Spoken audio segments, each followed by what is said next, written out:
flashing. What colour is it? And on the camera at the back as well should be on the screen. Yeah. Excellent. Thank you very much.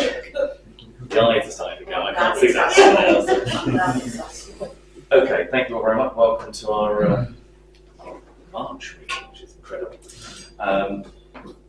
If we make a start, before we get on to the agenda, I think we do have a couple of members of the public with us who definitely want to address us, and then a couple that might, depending on if there's any questions from councillors. So, would you like to go first? Yeah, it's just about the planning for the rear of 115 Brent Street. We've had the new plans come through, which have, it's a lot larger than it was. It was a 3-bedroom with 2 cars. It's now a 3-bedroom with 4 cars. And we're a bit bothered about the access. Yeah, it's now a 4-bedroom, yeah. The access coming onto the road is going to be a lot more traffic. And we're bothered about the tree, hoping they keep the copper beech. So, Lynn, was there anything you wanted to I just think it's absolutely lethal to come out of there.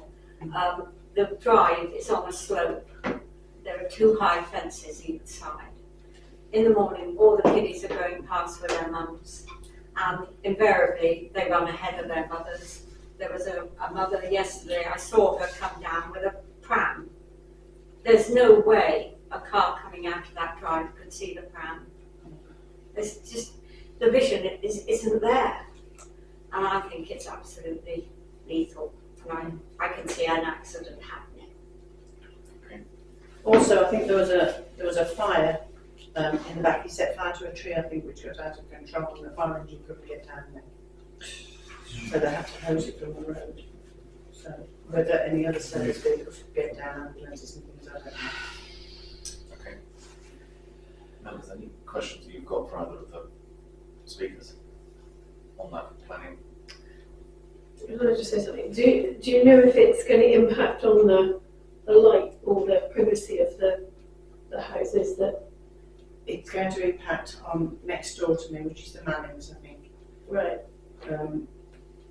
The same as the other one does. Selby's house impacts on theirs. It just seems that seems to be filling in all the way around the street, making more traffic. It doesn't seem to be a village anymore. Which is a shame. I think they will. If one person gets, are they okay? And they're all jumping on the bandwagon, and it's just going to wreck the whole. And it's so dangerous just outside here. It's so busy. Okay. Just before we go into the meeting itself, we do also have the applicants here for the other planning application that is here tonight. Are there any questions that members would like to ask them before we go into session? Because obviously once we start, we can't ask. So if there were any questions, that's fine. In which case, thank you very much. So we'll start the meeting itself, formal part. Just a reminder again, the public know anyway because they're involved with the camera. But there is the camera at the back, it's recording the meeting, and this will be available on YouTube afterwards.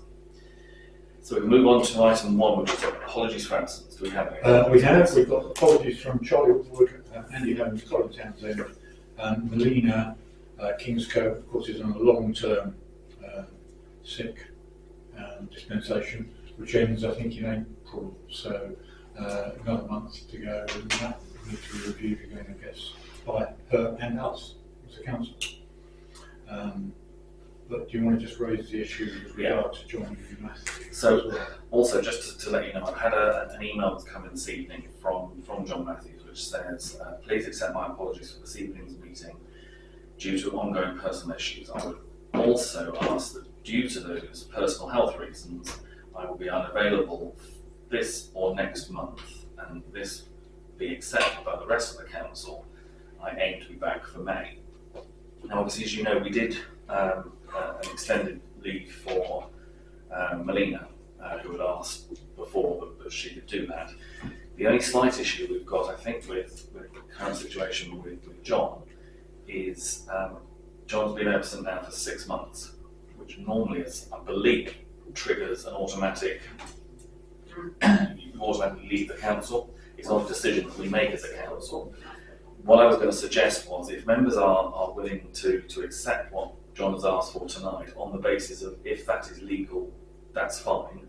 If we can't do it because the 6 months kicks in and makes that something we can't do, then obviously we couldn't do it. But we need to take legal advice on that from SALC, which is the Somerset Association of Local Councils. One thing I would say is Yeah. that I think it's possible that the advice we get is that it's an automatic, at the end of 6 months, step down from the council. And the 8 months could be regarded as possible if the council agree to it. So in other words, it will be a matter for the council to decide whether they feel they want to give that extra two months, if it was legally possible to do so. And I think that's a decision which the council would maybe have to take. But we probably don't have to take that until April, because I mean, we can take good advice before then and ensure that we're guiding you correctly. But I think that's the basis of it. The 6 months is automatic. But if you are minded, if you wanted to extend 2 extra months, it might be possible. And now I just don't know. But it will be your decision. Is it suggested that we accept his apologies for the time being? I mean, certainly, he's sent his apologies, so I think it would not be unreasonable to accept those. And as I say again, the request is there from him for the extension. But as Owen said, if the legal position is 6 months happens and that's automatically you're off, then we can't extend that if we legally can't do it. Obviously, if we can extend so it. we've got to wait till late.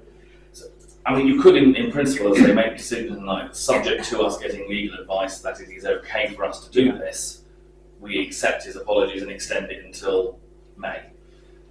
But we have to take that advice on the basis of we can't act in a way that is beyond what the rules say. So if you're happy, we work on that basis, that subject to it being legal for us to do that extension, we accept it. But obviously, if it isn't legal, we will have to notify John that we haven't been able to, because that's the legal advice we've had. Is everyone happy that we go on that basis? Yeah. Okay. Right. So that takes us to any declarations of interest that members have. I'll kick off as normal with my membership of Somerset Council and as a trustee of the parish hall. And I don't think we've got anything on to do with the shop. No. No. Declaring our first planning application. Human interest. And just for clarity, that's because you occasionally do Yeah. work for the applicants. Yeah. Any other declarations? Yeah. If that comes up. Okay. All right. Yeah. Those. Okay. Right. That takes us on to the minutes of the last meeting, which were all circulated to you. Are there any amendments to those, or if not, is there a proposal I shall sign them as a true and accurate record? Okay. Okay. Yeah. And all those in favour, please show. Okay, that's clearly carried.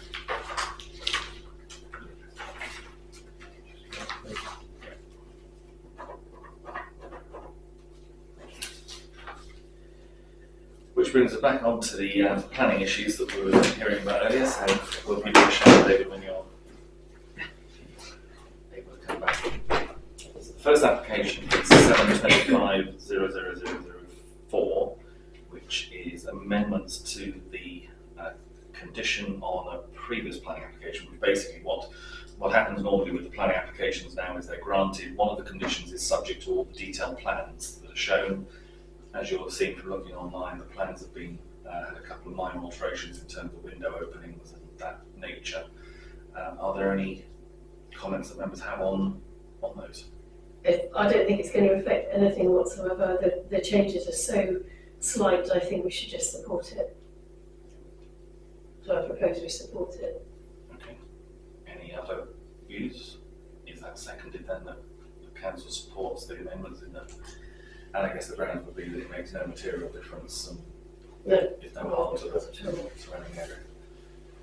All those in favour of that, please show. That's unanimous. Would someone like to give Malcolm a unit take back in? Yeah. All the straightforward.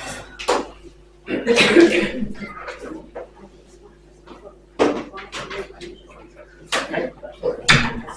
Scrambled Okay, so we'll move on to 72425, which is the erection of one dwelling, associated car parking and landscaping at 115 Brent Street. Are you happy to take it on? Yeah, I haven't looked at it too much, but I think other people have. That's where it is. So does everyone have any know the location from that plan? So in effect, we're over here at the moment, the village car park, 115, the site is the track that runs around the side, and this area behind 115. So, well, historically there was obviously a house that was granted planning permission on the site, but this application it is significantly enlarge it and redevelop the existing ideas.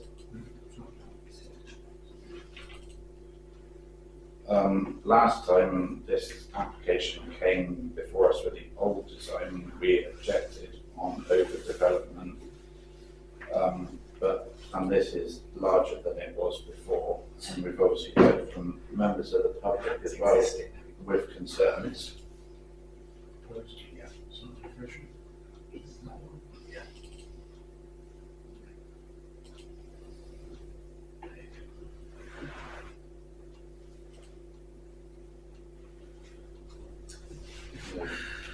What do members think? Have you actually looked at it? Well, I think logically, if we'd rejected it before and known this is larger, then it's more overdevelopment than previously, and the concerns from residents that we need to listen to as well. Yeah, because last time we said overdevelopment, but actually I think that the members of the public raised the very valid points about the access, because it is blind. It's coming out on both sides, you couldn't see it. So I think we could definitely say something about highways issues or visibility to add to overdevelopment and any other things that you feel.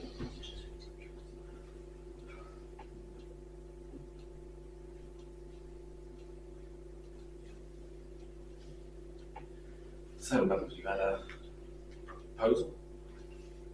Yeah. Who wants to make a recommendation?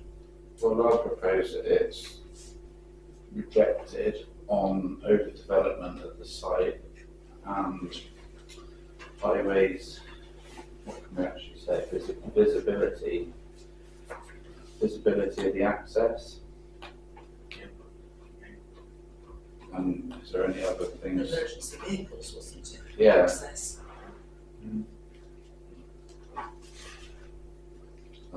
Overshadowing neighbouring properties. Yeah. I think, to be honest, you struggle with overshadowing. I mean, Well, technically, this thing no, is a proposed property. Yeah. It's not there. That is very true. One of the comments I think I saw last time was there was a concern raised about the overlooking of the two properties. At the moment, obviously, this is a very large, I think it was Copper Beach was referred to. Yeah. But I don't think within there at the moment there's any preservation on that. So in terms of if that went, it was interesting on that. I don't, for those who've looked at it online, there's a mock-up photograph of what it will look like, and you can barely see the house, but it's taken as if it's midsummer. Yeah. Of course, the Copper Beaches don't necessarily hold their leaves all the time. But anyway, okay. We will have to. So recommendation that's been made then is recommendation to refuse based on the overdevelopment of the site as the enlarged property compared with what had permission before. The poor access onto Brent Street, lack of visibility and access for emergency vehicles. Okay. That's proposed, seconded. All those in favour, please show. I'm going to abstain in case this ends up at committee. Okay. So that takes us to the end of the planning matters. just for members of the public, we are really happy if you wish to stay and watch. You by all means do, but if you want to leave, equally you can do that as well. So it's up to you. Okay. Item 5 is the clerk's report, correspondence and surgery. Thank you. Thank you. Following. There's a couple of things. First of all, surgery yesterday. Actually, we had a few people attending yesterday. It was quite a busy surgery actually, so we kept going for 2 hours. The sort of areas that were discussed were jetting in Burton Road and the ANPR, which is always a sort of an ongoing issue there. I'll come to the ANPR later. Jetting in Burton Road is water jetting. It's water jetting, yes, exactly. It's just the Planes that take off in. Yeah, we've got airport yet. How is it doing that? Yeah, the station. It was the area where there's the footpath that goes off towards Lewisham. There were drains along there. Oh, that right, jetted out. yeah, right, okay. Yeah, sorry, I'll make myself clear. We also had a resident in Brent Street complaining about cars. She's got CCTV, cars turning in her drive near the school, which is interesting because the CCTV showed very clearly somebody actually driving into her drive properly. I mean, seriously into her drive, and reversing out blind onto Brent Street, with just missing a car coming down, or white van coming down. So she wanted to raise that with us to see whether we could take it up to school. Of course, we've got the school being represented at the APM, so that might be an issue for the school, question for the school manager. I'm not sure what could be done about it, but whatever. Mr. and Mrs. Linham came with the planning application that we've discussed this evening. And then we had Kim Wilcox came along as always, who supports the surgery, and George Brown came, and there's a couple of items that I circulated today by email that he sent me, mostly to do with Edith Mead and the Fox and Goose and all that surrounding stuff there, which no doubt will come up for discussion at some point. So that was the surgery. Just to let you know, I've decided, I've taken a decision actually to go on to a SALC training session next week because the audit is due, and because this year our audit is going to be quite complicated. Steve Parkinson, who advises on VAT for the shop, is running it. So I decided to take advantage and go on to that one because there will be some issues that come up which he may be able to help us with. So I took that decision, myself, without necessarily coming to council. The other thing is I sent you out a note of plant sales proposal, which I mentioned last month. And really, any comments? I mean, I gave it a lot of thought about how best to plan it, not just for my own benefit, but also for the benefit of people wanting to contact me. And this is why I decided to put in a Thursday evening from sort of 5 to 8, which is perhaps a bit unconventional, but I thought it was probably useful for people who are working people and perhaps don't get a chance to ring during the day, but would get a chance to ring at that time of evening. So, so the 8 a.m. to 11 a.m. On Monday, 8 a.m. to 11 a.m. Tuesday, Thursday 8 a.m. to 11 a.m. with 5 to 8, and then leaving Wednesday and Friday and weekends out of. But that doesn't mean to say that if something crops up in those times, of course I'll answer it and I'll deal with it. But as a general rule, if it's something that can wait, the idea is that it, keep it restricted to those hours. And the other couple of hours which is not covered, obviously is covered by the surgery, the main meeting, provisional meetings, pre-weekend emails, audit, working group meetings, notice board updates, and additional work during the end of the year audit. So all of that is covered overall in the course of a year, but not, rigidly set in stone. Does that all sound okay to you? Yes. But I'm happy if you have any queries on that. I'm very happy to balance. Propose that for the chair that we adopt. Yes. Yes. Yeah. All those in favour? Yeah. Thank you. And that's all from Clark. Excellent. Footpath. Any No, not for a change, nothing. Oh, Owen can take the one off his list. I've got Yeah. some, what can I think of the next one? No, Oh, yeah, we that have one, yeah. over clearing, cutting the hedge back. Oh, right, okay, Yes, so that one there. Yeah. Number It's 3. been done. Okay, done. Okay, good, take that off. The key holder, obviously we'll discuss that anyway, the plan for key holders. The corner of Brent Street near the cider farms, has that actually now been dealt with? No, there's little lines Some more marks on painted. it Yes, though. little So they're lines. due That's to the be, so key. I'll put down here imminent. I have had some correspondence from them saying that They have to bring up something. they have built it into the budget for this coming year. So sometime from April onwards. Am I able to ask, are they going to do something about the fencing Middle Street onto Burton Row where the tractors take the fencing out? That's sliding into the green. Yeah, that's. It's on a lovely turn. And surely if they're doing the corner at Station Road, all they've got to do is walk up the road and just... The slight complication with that one is that the fencing you're talking about, we're talking about on Middle Street opposite where the Gilpins live. Yes. That was actually put up by the parish council many years Oh. ago. Well, it's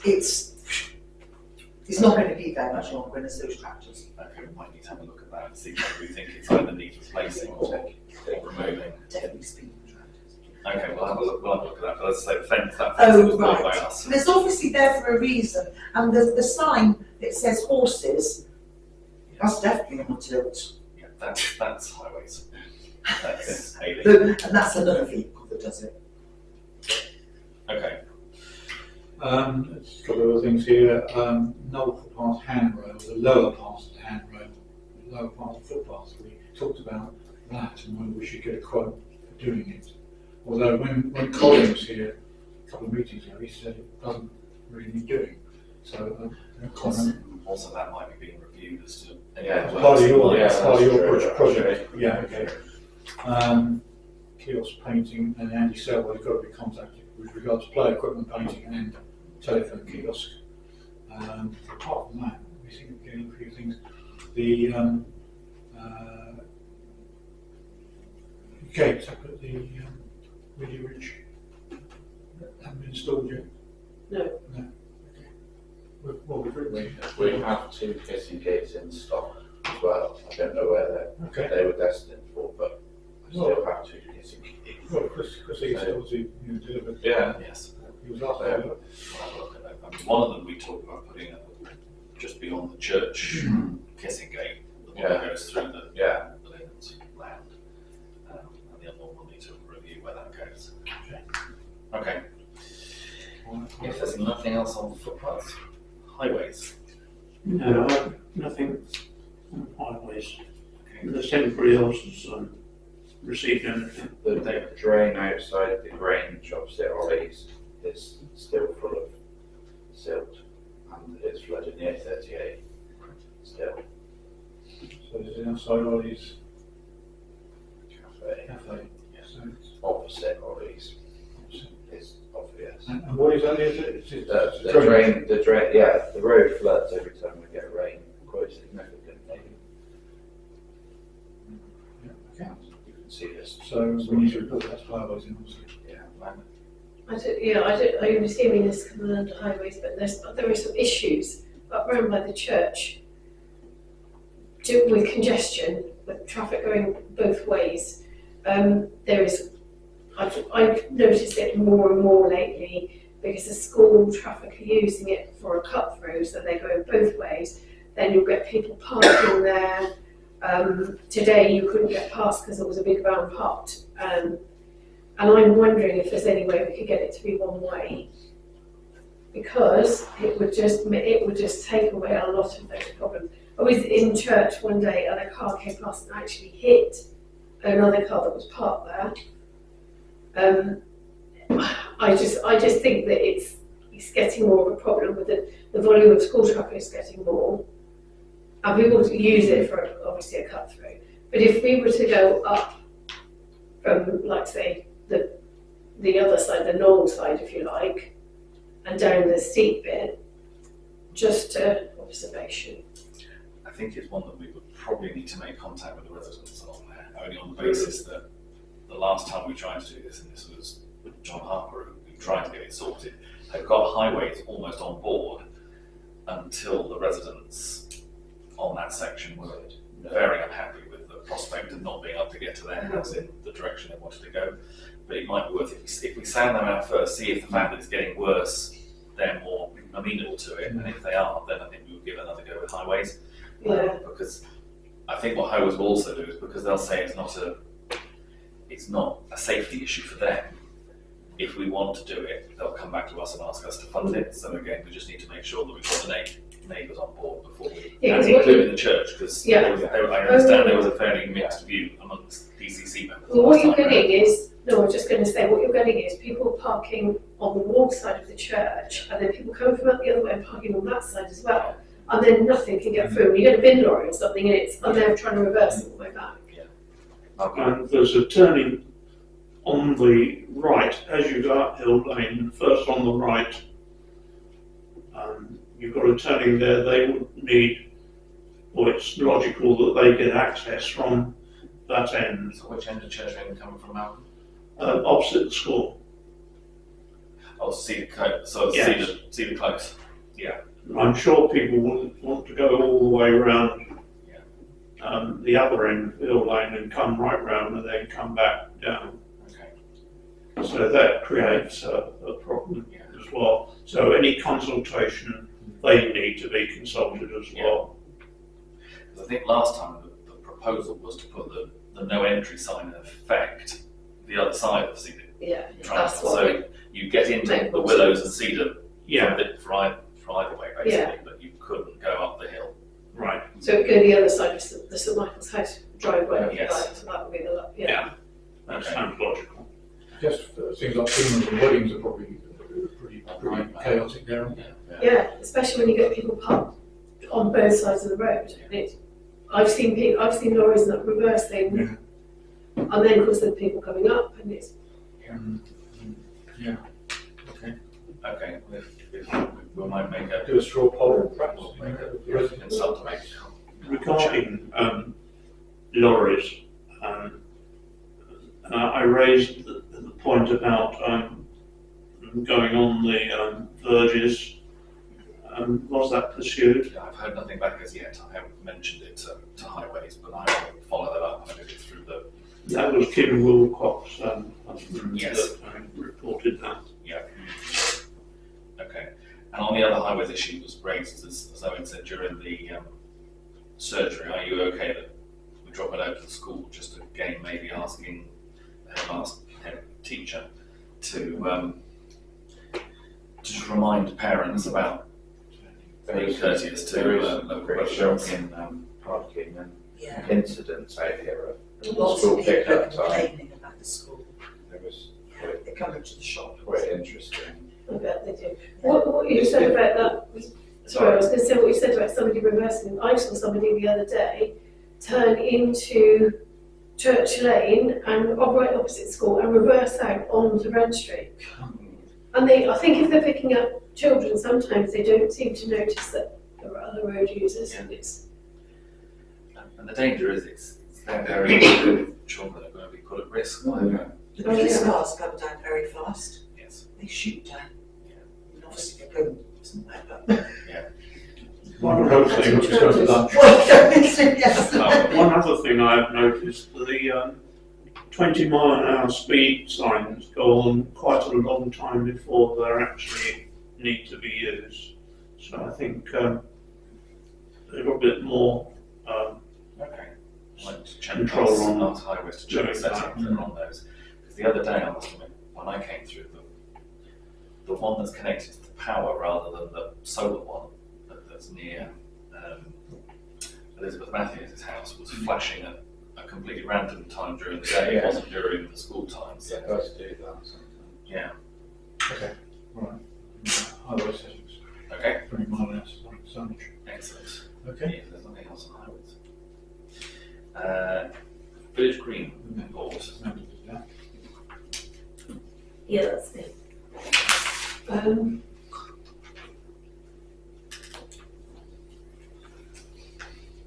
Just reading my notes.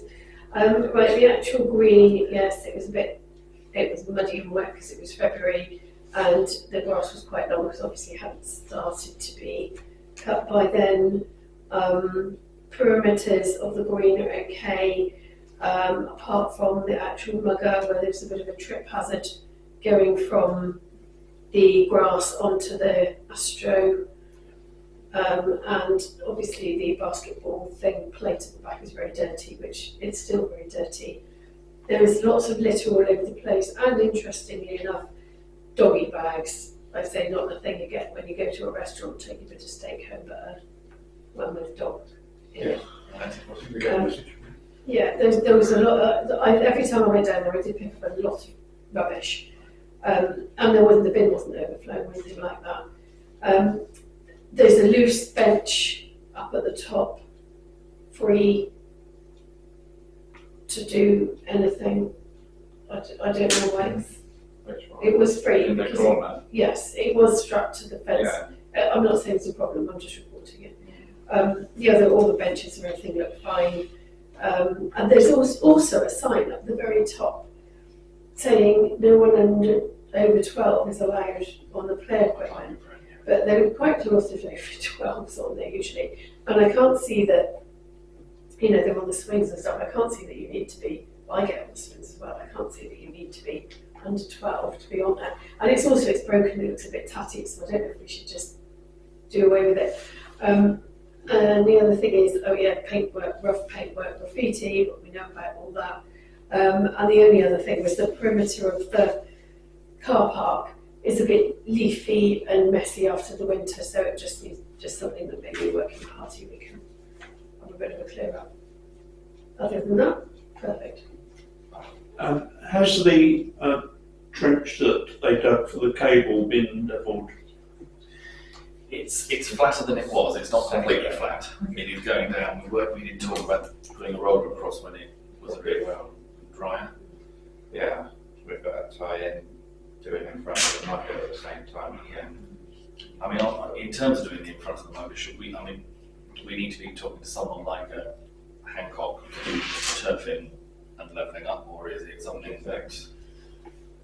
It's quite it's quite prominent, and there were some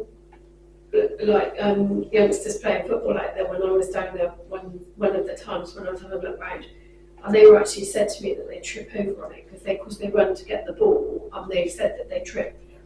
It is quite raised, but I think it depends. What do you think? You kind of soil and some turf.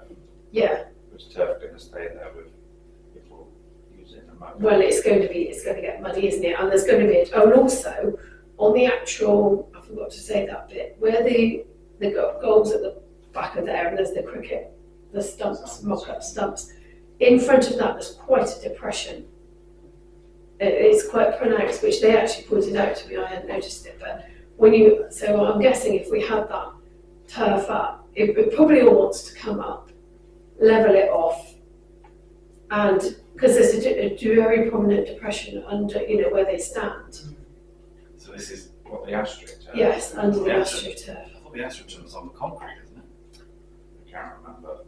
If it is, it's broken up because they actually said to me, "Come and look at this," and I did, and it's prominently sunk, like a puddle. So how Was it? I was saying something to GB Well, I was Sports going to say, about because it. GB Sports were supposed to be coming to sort out the loose bit of wire, wasn't it, that was sticking Yeah. out. Could we get that Have to a pressure? look at GB Sports. Yeah. Yeah, I wonder what they'd recommend, but because obviously when you've got kids running backwards and forwards, the edge of the thing, because it's artificial, it's going to, the ground is going to sink away, it's going to get wet and muddy, so. Okay. I will GB. I think something in turf is going to be the way to go, because if we see Oh, you that, won't that won't see it. take, so, but it's just, we've got some levelling up work that's going to be Yeah. behind there, isn't there? Yeah. Yeah. So we might maybe need to try and work out how we feed those two together. Mm. There is going to be a working party, I think, this coming weekend. Yeah. On Sunday. So If we're going anyone wants to come. okay. That'll be many of us for 3 then. On the toilet, just to let you know, we had a report of leaking water. Oh yes. I went and had a look. somebody had unscrewed like the U-bend underneath the sink. They'd unscrewed it, so it was just loose and not holding tight, so I screwed it back up. It looked like it was moving around. When I phoned you, because I was a bit concerned because it was dripping. Yeah, being completely undone. Oh, So it was still stuck together, but the water wasn't being kept in there because it had been undone by somebody. So it has been done up there. Some jewellery. Possibly, never know. Yeah, it looked like it was moving around. So the CCTV around the shop. I'm an over enthusiastic plumber. Okay. Is it me next month? Yes. Okay. Yeah. So could you send me? Yeah, I'll send you a template. Thank you. Yeah. Okay. I don't think we've had a staffing audit report. No. We're having one before the And next I did meeting. 2 weeks today. Okay. Any updates on the speed mitigation ANPR reports? Yeah, well, obviously, Bob and I are meeting on Zoom tomorrow with Damien DeVay, from Somerset Police, and another chap called Bruce English, who looks after Speedwatch. Really, to get clarification on exactly what we are submitting to them. Because at the moment, there doesn't seem to be too much clarity on what we're submitting and where we're submitting it to and from. So what we're going to do tomorrow is going to clarify that what we're doing, and I've uploaded several pieces of information this month. I think about 112 cars have been uploaded, and it's exceeding the speed limit, mostly in Burton Row actually, to be honest at the moment, because their camera seems to work. Yeah. You know. It's a Okay. nice stretch road, isn't it? So that we're going to clarify that tomorrow, and hopefully we'll get back to normal uploading data again. That's the plan. So you know, certainly the updating data is quite challenging because it's been designed for Speedwatch and not for an ANPR. So we have to manipulate things a bit to get the data in the correct order. And it's important we get it right, of course, because if it's going to be used for letter submissions by the police, Yes. then obviously it needs to be absolutely 100% accurate. So hopefully. Okay. Building shop work groups haven't met, No. so there aren't any policy updates this time. Update from Sunset Council. Hot off the press today, we had our full council meeting, and the new council tax increase for this year, not surprisingly, has been set at 7.5% or 7.49. So it's basically the 4.99 cap, which is what you can't do without going for a referendum. It did come out in the discussion today that Somerset had asked for a substantial increase over and above the cap. I think they pointed out that they would like 22%, but at a minimum they would like 10, and they got 2.5. So it is going up substantially, but not by as much as potentially was wanted. It does mean that the budget is balanced, because you have to, like the parish council, you have to set a balanced budget. You can't set something that isn't. However, the way it's being balanced is the government have again been asked for, at the same time as the 2.5%, they've given their permission for another one of these capitalisation directions. So again, next year there will be more asset sales, which will then be used to pay the revenue costs of the council. That's to the tune of about £43 million worth. So it's technically, although we have a balanced budget, we have a £43 million hole in the budget, which will need to be filled by the following year, because you can only sell assets once, and we're starting to get to the point after another couple of years we won't have any assets left to sell. These are primarily the commercial assets that are being sold at the moment, the ones that were bought by the districts to try and bring in revenue. And one of the problems we do have is that we're selling off the assets. That means the income that those assets were generating is lost, but the money is being used to pay for revenue. It's not being used to pay the debt back that was taken out to buy the assets. So in effect, it's almost like you bought your car on HP, you've then got rid of the car, but you've still got the debt left that you're having to pay off. So it's going to be a challenging couple of years still at Somerset. On the boundary front, just a quick update. The Constitution Committee met earlier this week. Yeah, I think it was this week, but it might have been last week. and they have now submitted a proposal for the new boundaries within the Somerset Council. For this area, the recommendation that's coming from Somerset is the one that we thought initially was going to be, which is Brent Knoll, East Brent, Lymsham, Barrow and Breen together as one seat. For the patch that Tony and myself cover at the moment, we also have Badgeworth, Weir, Compton Bishop, Chapel Allerton, and those have now, the recommendation is that they're going in a seat with Axbridge, Cheddar and Wedmore. So they will be 2 councillors covering that whole patch. I think the concern of the smaller parishes is that they are going to be completely dominated by Cheddar and Wedmore, but we'll wait and see whether the Commission take that proposal on board or they could come up with something completely different. Today at Council, in terms of the other issue that's been in the press recently, is car parking charges. The proposal was being made to standardise across the whole of Somerset some of the regulations that currently are in place in the 4 districts. Some areas charge on Sundays, some areas don't. The proposal is that those that don't will have to start charging. There was a proposal that there would be charging for nighttime parking, which at the moment is not in place anywhere in the county. And that there is also a proposal that on-street car parking, so for example, Burnham High Street, where you have those bays that are currently, you've got to leave within 30 minutes and then not come back for a so long period, those will be charged for. That has been, the overnight bit has now been removed from the proposal. The other bits are going to go out for consultation, but the finance that's being generated from them has been built into the budget for next year. So if the consultation comes back and says no, then you will find the money from somewhere else. So we'll wait and see what happens on that front as well. But final comment I was going to make, and I actually won't do it now because just thinking about it, it's covered by George's letter later on about Heathby Roundabout. So I'll come back to that when we get to that one. But any other questions on Somerset? Okay. In which case, that takes us over to finance. And statutory payments, this is the last month of the old statutory agreement we made last March for the standard payments, contractors, etc., starting costs, and obviously the ANPR and costs. So I just need your approval for that. It's the final one, and we go on in a minute and agree to next year's one. Is everyone happy we pay the normal standard bills?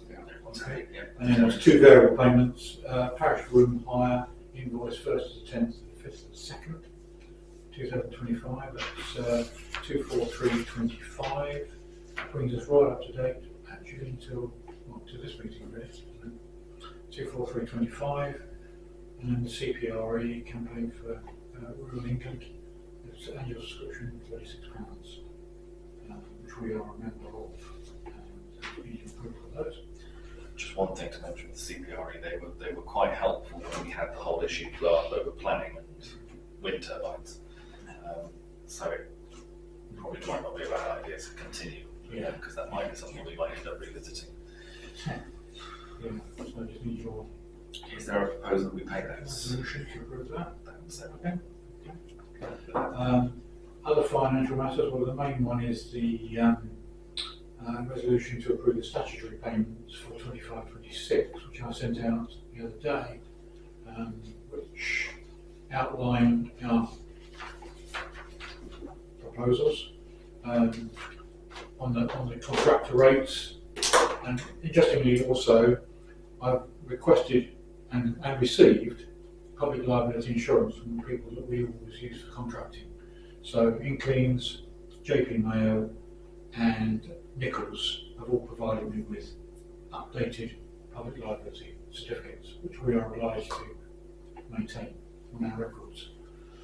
There was one thing I was going to just confirm with you on that, Owen. On the Mr. Mayo, it does have one of the lines is Crooked Lane and South Brent Close. Yes. So it is included. Yeah, I did have a conversation Okay. So, And he hasn't actually increased at all. It's exactly the same rate that he's been charging. Of course, going on later on this year, we shall need to consider the tender again, because 3 years will be up by the end of this year. So we should need to reconsider that, whether we want to go for tender, whether we want to extend the existing contract. It'll be over to you to decide that. But at the moment, it's the same. Nickels have gone up a little bit, not a great deal, but a little bit. So obviously doing a little bit more work now with the ANPR data. And of course tomorrow's meeting will be quite important because we have to change our data submissions. And this mission at the moment, £160 is covering his costs. GB put theirs up in January by £6, it's £36 including VAT. And so that's just a general sort of annual increase. Dog bins are subject to review still. We don't know, we're hoping that by this Friday we might have information on that. So obviously I've got TBA there because I don't know what that's going to be or what we're going to need to set aside for that. But there is a chance it will be lower because some of the bins will become highway bins, although we will have to pay for emptying the rich green rubbish receptacle. So, you know, a bit of swings and roundabouts, but I think we'll come out of it overall. Great progress. Oh yes. But not the roundabout. Eon Energy, of course, again, it's a variable thing because, of course, we now pay the shop for an output portion of the energy cost, and we haven't had a bill yet, so I have no idea what that's going to be. We've got our own sub-meter, and then Bristol Water, of course, will be taking control of and invoicing the shop. So it'll be a sort of, you know, country arrangement. So that's it. And then obviously the membership, ICO, Information Commission, or CBRE, Community Council, and SALC, SLCC, and the Playing Fields Association.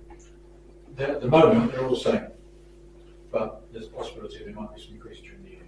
But I normally bring those to account anyway. I don't regard those in the same way as a statutory payment. So I normally add those to the payment list. So statutory payment normally only includes Jason Mayo, GB Sports, stock bin management, and now includes toilet maintenance contract and staffing costs. And staffing costs are on the second sheet there, and they're all as per now. There's no changes there at the moment. Okay. Can we then have a proposal that we accept those subject to obviously the update in terms of the dog bins once we're here? That's okay, everybody. Yeah, that's fine.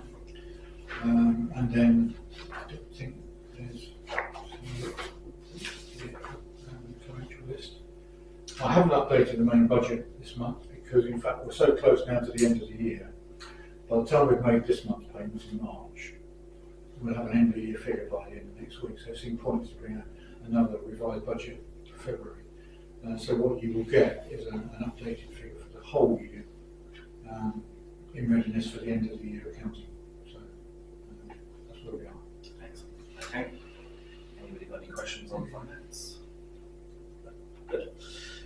Which takes us on to the matters of consideration. Knoll footpath upgrading and improvement project update. David, did you want to kick off with that one? yeah, for both of us.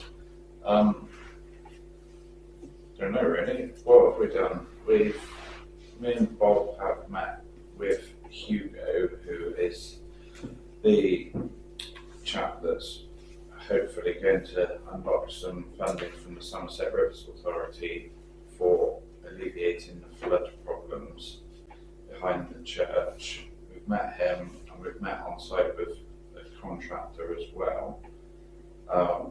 I've met with another drainage chap that will help us deal with the water once it comes off our scheme. We've had some correspondence in the last few days about what these sort of works are going to cost. Yeah.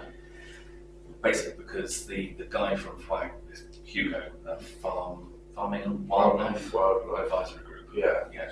So he's as David said, he's the one who's going to help us get grant he wanted to get an estimate as to the sort of cost that this could be, so that he can then start looking for that money and then come back to us with a proper proposal, which is what we'll then bring back to the council as to how we move forward.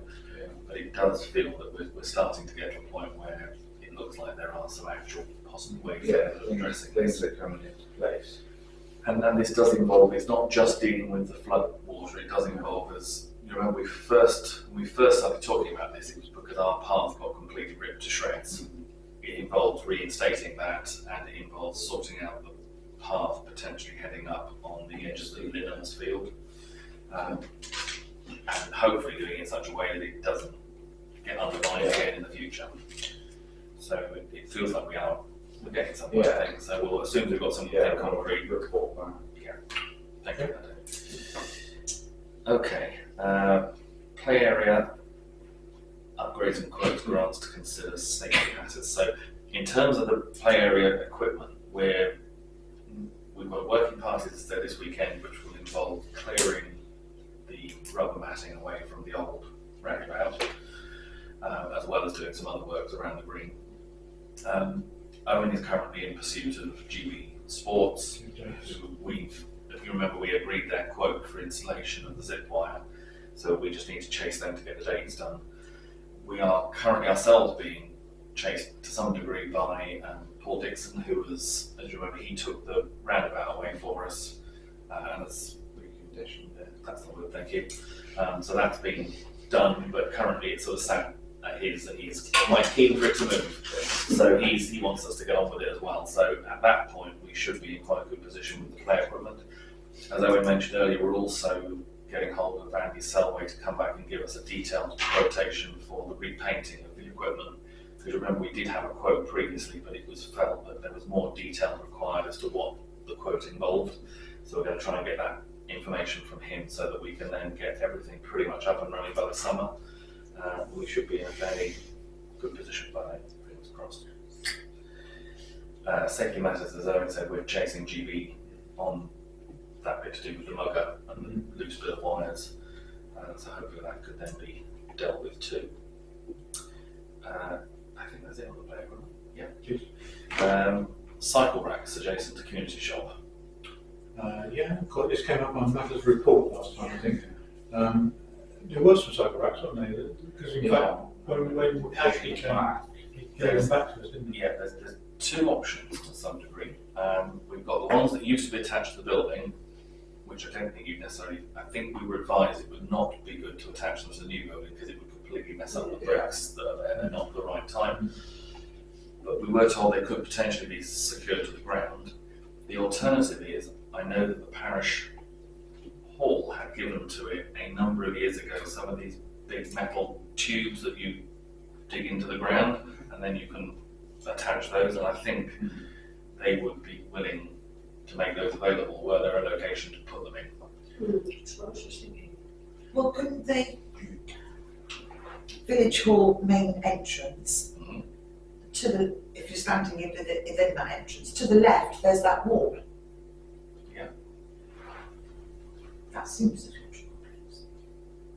Because it's obvious then to cyclists who are riding along, oh, there's bike racks. And they can stop and come to the shop and have a coffee. Use the toilet set. So if you're standing on the road looking at the hall. Yes, if you're standing on the wall, and it's on the right hand The side, right-hand there's a side, stretch of wall, isn't there? Yeah. It's vacant. Okay, I will raise that with There's an obvious. raise that with the hall. Yeah. See if they can, if they're up for that. Okay. And I'll report back on that one then. Amanda, item D.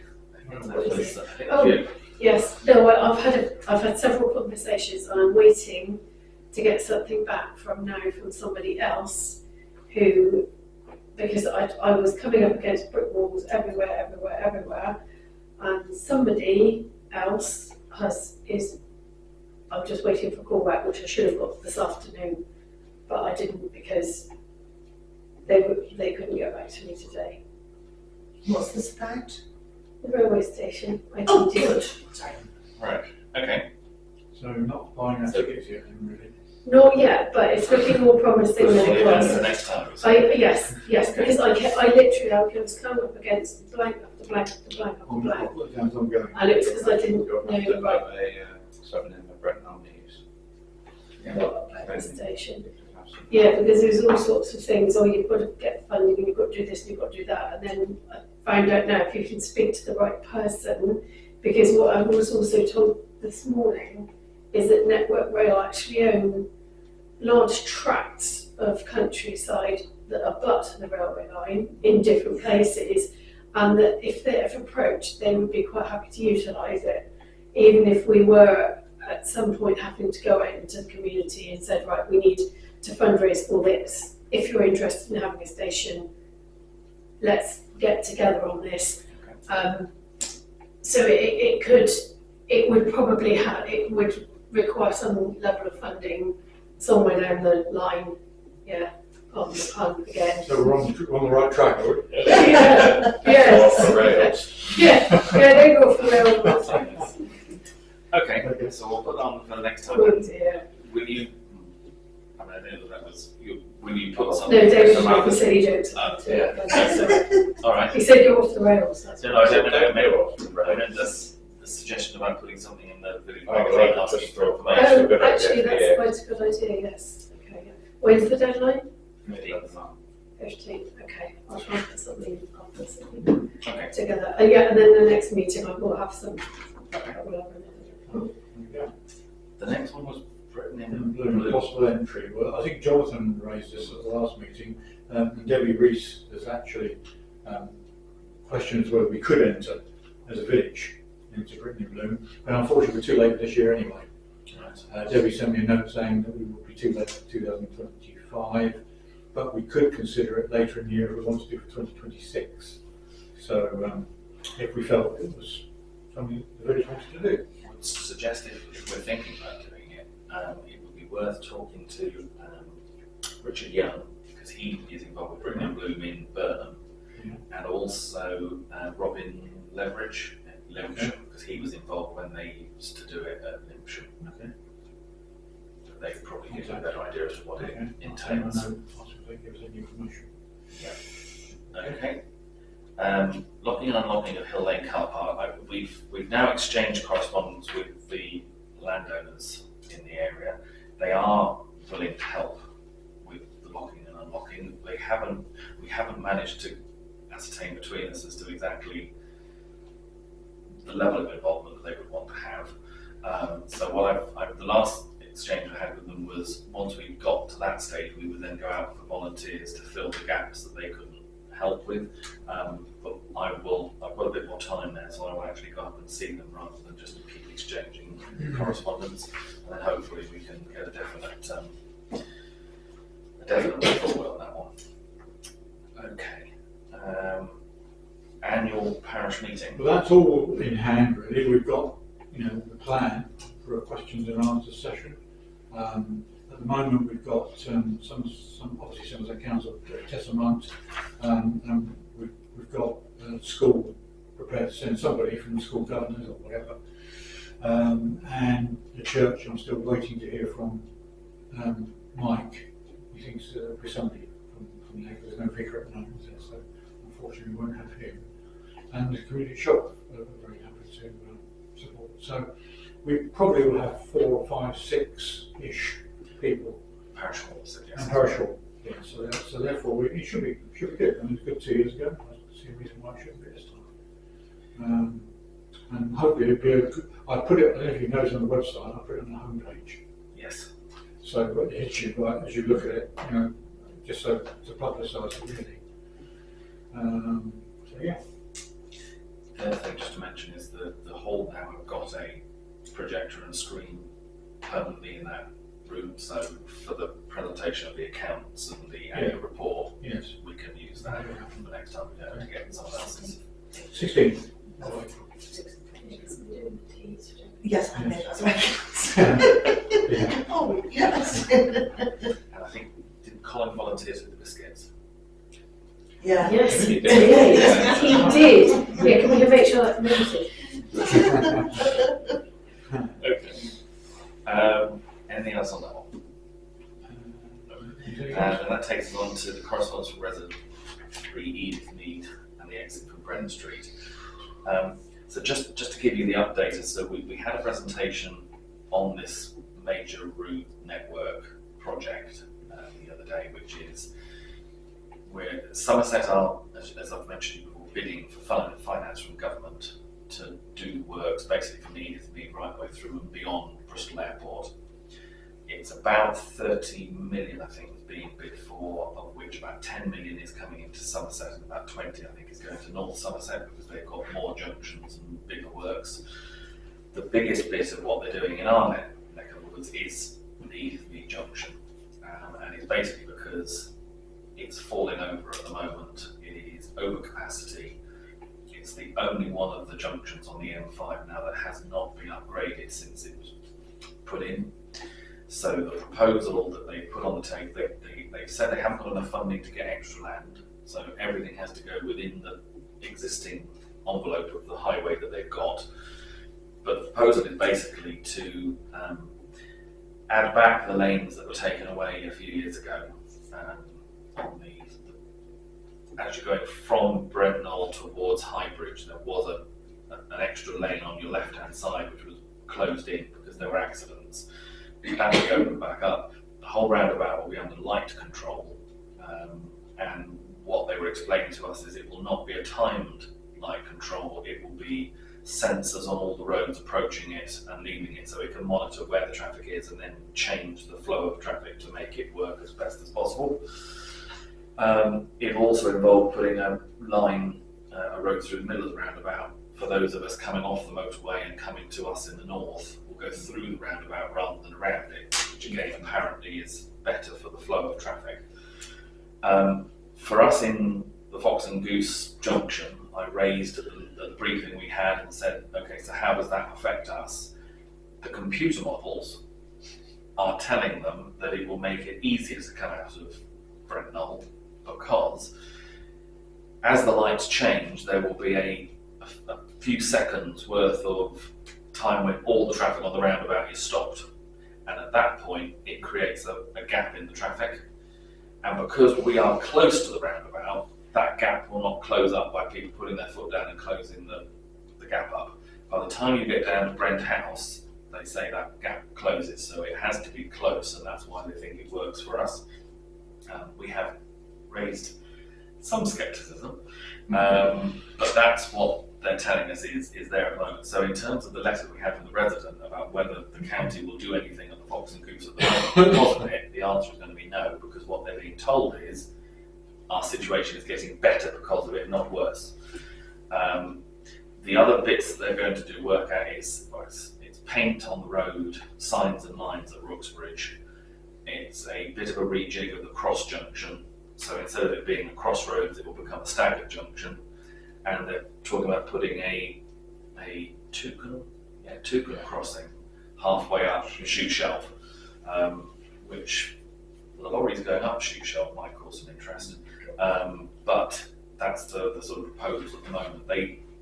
The inference they gave us at the meeting was the 10 million is what they've bid for because that's what they've been told they can go for.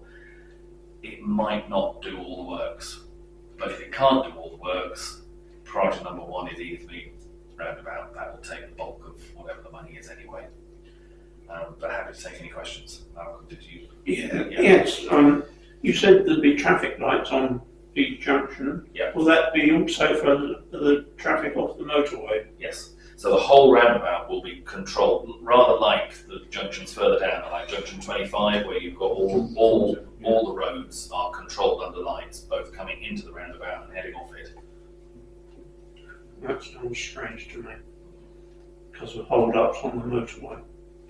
Well, that's what they think it's going to cure, because at the moment the problem they've got is they're actually getting traffic backing back up onto the motorway now. Yeah.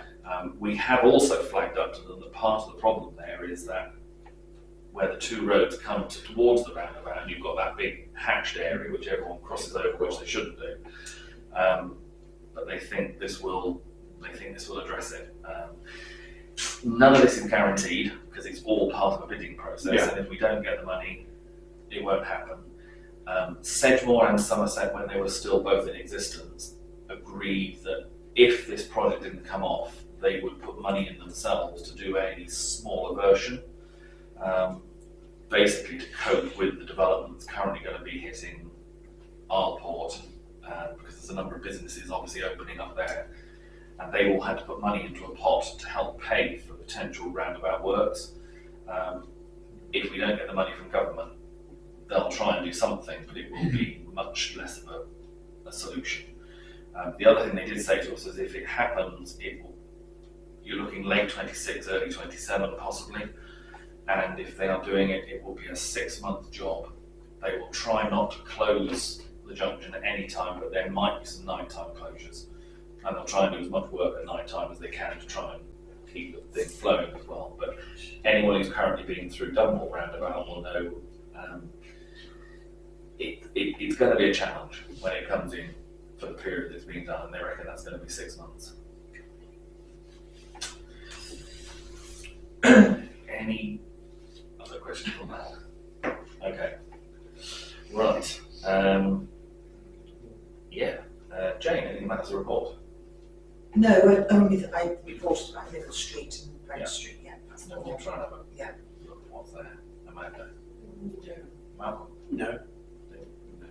I just mention one thing here, area signs, no dog, admittedly on the agenda, but when I did the agenda, I hadn't got the column. Just let you know that the 2 large signs and the 2 smaller ones comes out at £132. The 2 smaller ones will have stakes in the back of them, so they just go straight into the ground. The 2 bigger ones will have 4 fixing points. Okay, and that will all be done within a few weeks. So hopefully we can do that. Okay. Right, thank you all very much. Then the next meeting is April 2nd, and the parish surgery is on the 1st. Yes. You've got anyone on the schedule to attend that one? No, I haven't actually. If anybody would like to see somebody else coming along. Anyone who wants to attend on April 1st, that would be good. Jane, would you like to come along? What day is it? April 1st. Fourth day. You just said April 2nd. April 2nd is our meeting. Oh, sorry. Surgery. The surgery is on the 1st. So is that a Tuesday? Yes. I think it's all right. I'll need to check the diary if I can get back to you. Okay. Thank you. All right, thank you very much. And we'll Normal close. time 10 to 12. And we'll close the meeting.